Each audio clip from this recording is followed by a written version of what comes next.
Welcome back. It's been a minute since we've done these. Oh, It has. It seems like it's been a little while. I don't remember when the last one we did was, but it's been a very busy week and a half lately across the country with a lot of different things going on. So, and it kind of got me to thinking, and we talked about this a little bit before we started recording, but got me to thinking about a lot of things that officers have seen over the years. Right, the last 5 years, in particular, have been rough. And lately, obviously there was the assassination of Charlie Kirk that happened last week. And the same day, there was a shooting at a Catholic school, I believe, that happened somewhere up north. I forget exactly where it was. I want to say it was up in Minnesota, but I could have just completely made that up. Colorado. There you go.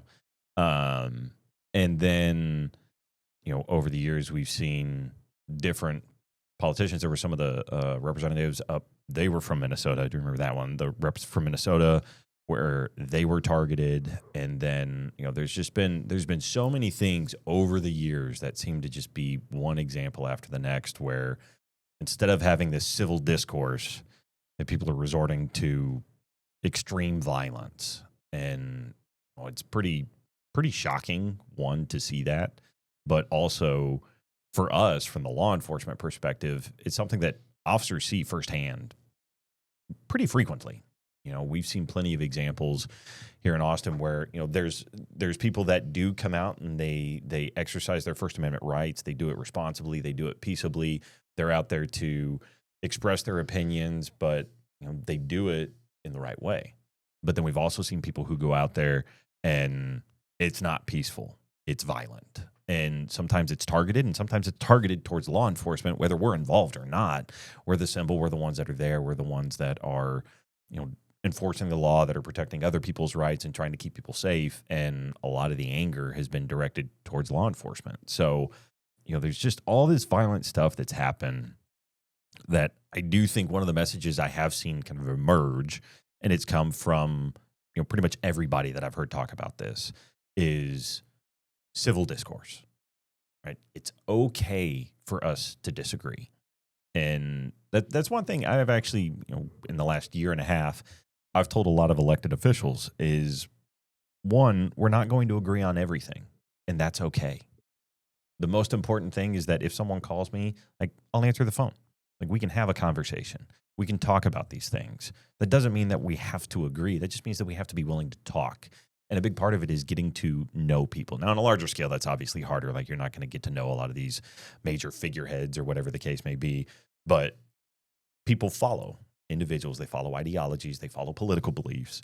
And being able to actually have a conversation with people and not get angry to the point of wanting to harm somebody is a pretty important part of our society. And it just seems like it's been getting muddled more lately, more and more over the years than we've seen in recent history, or years past, rather. Yeah, I mean, it's really a foundational principle of our country is freedom of speech. And part of that is that we're not going to all agree. And that's one of the great things about this country is there is a bajillion different viewpoints on everything.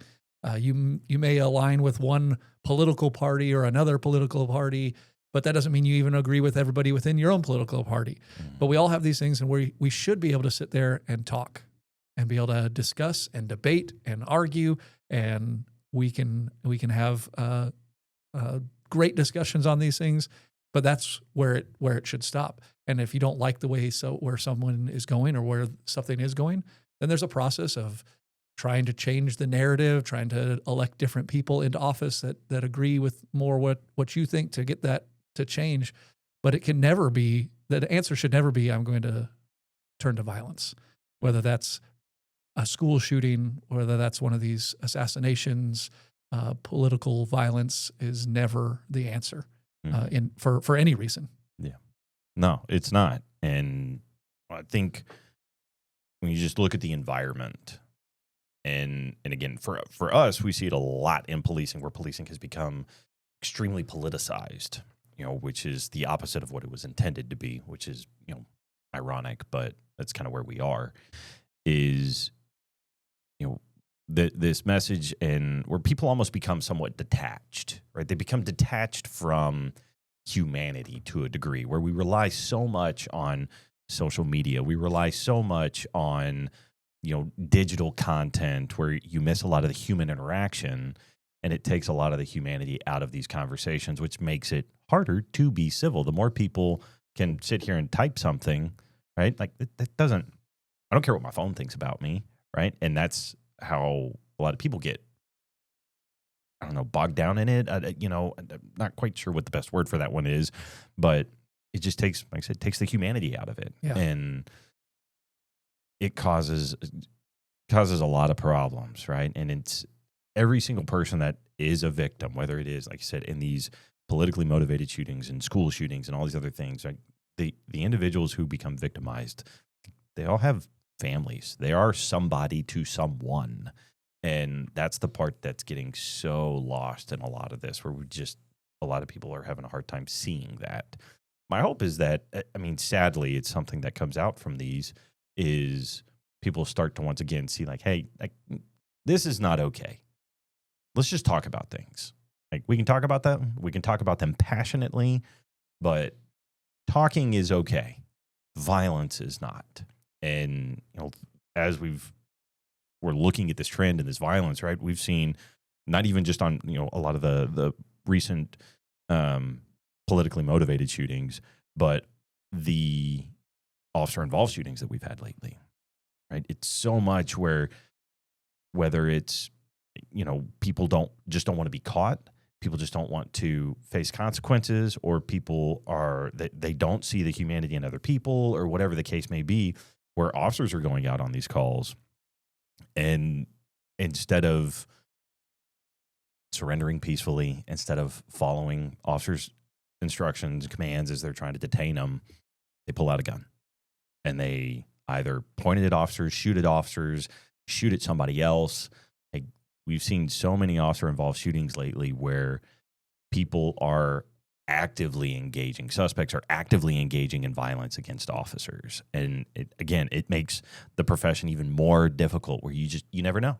You never know if that person is going to be the one that tries to take your life or not. And, that's always been the case. Like, officers have just never known, but it seems like it's becoming more and more prevalent.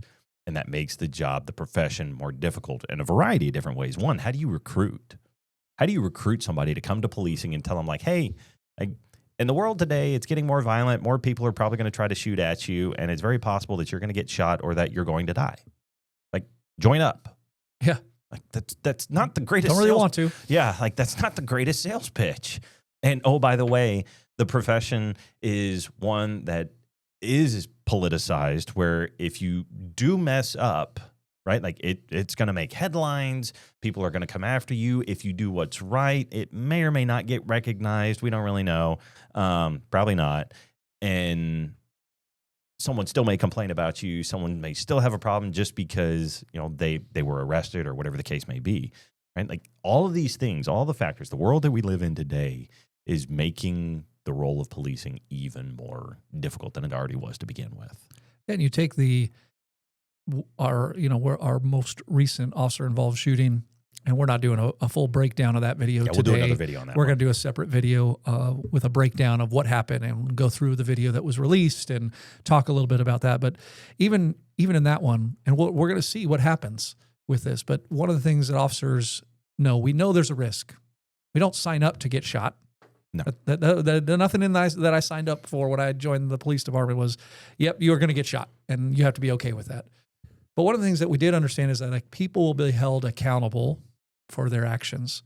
And we're seeing, especially in Austin and some other cities around the country, a big decline in people actually being held accountable for their actions. Mm-hmm. And people that are committing violent crimes not being held accountable for their actions, which then leads them to be out walking the street and victimizing, not just attacking officers. They're attacking everyone. They're attacking citizens that are just living their lives, and they're getting robbed, or they're being shot at. All sorts of terrible things are happening. because people aren't being held accountable. And we have to have that accountability. As officer, I'm okay with the risk. I'm okay with, like, I'm willing to do the job and run towards the sound of gunfire instead of away. But I also expect that whatever the outcome is, that whoever is responsible for those things is going to be held accountable for them, and properly, and not just a little slap on the wrist when they just shot and killed somebody. And those are the things that we've seen a lot of issues with lately, right? And that's a big part of what we've talked about, over the last year, several years, where we do vehemently disagree with our district attorney about how those get handled, right? The last officer-involved shooting that we just had, where there was a female that got shot in the back of the head, and then the officer got shot. And the individual that was responsible that wound up getting arrested, I think he's had 10 arrests since like 2020, and one of them included deadly conduct where he was discharging a firearm. So like he's firing a gun within city limits, placing other people at risk, and it got dismissed. And nothing happened with it. And there were a variety of other charges that happened, including evading, unauthorized use of a motor vehicle, which is someone that's driving a stolen vehicle, and a number of other things. Like there's this history. There were plenty of opportunities to take it seriously, to intervene. There were some drug charges on there, and Travis County historically, not just with this district attorney, but with previous, has always been very lenient towards drug possession. And if it's a system where it's like, hey, first time, like, we're going to try diversion, right? None of us are saying that that's necessarily a bad thing. But if someone repeats that, those are indicators of future behavior, because oftentimes things can escalate, or the consequences of someone using a narcotic and them not being in their right mind. As soon as you introduce a weapon, there's nobody knows what's going to happen. And a lot of times it does end in violence. And that's how a lot of our homicides happen, is drug deals gone wrong, or people under the influence of drugs, or something like that. So there's all these opportunities that come up where the justice system can intervene, can interrupt that cycle where someone is either going to escalate or is continuing the same behavior. Like, take, for example, the Royal Blue grocery burglaries that have been happening, where it's the same person doing it over and over and over again. And then what happens? They get arrested and they get low to no bond, and then they're back out. And what happens when they're back out? They go right back there and they burglarize the exact same place, or they go back into the same behavior. We've had, case after case after case here where the system has either broken down or been neglectful, to put it nicely, and someone who committed violence, shot somebody, gets out. And we've had cases where someone was out on bond for a violent offense and killed somebody.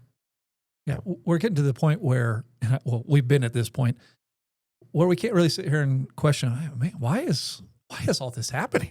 Yeah. This is so strange. I just don't get it. Why are so many people shooting people, and why does Royal Blue Grocery keep getting broken into by the same person over and over? We know there's a cause here, and we know there's a common pattern of no accountability.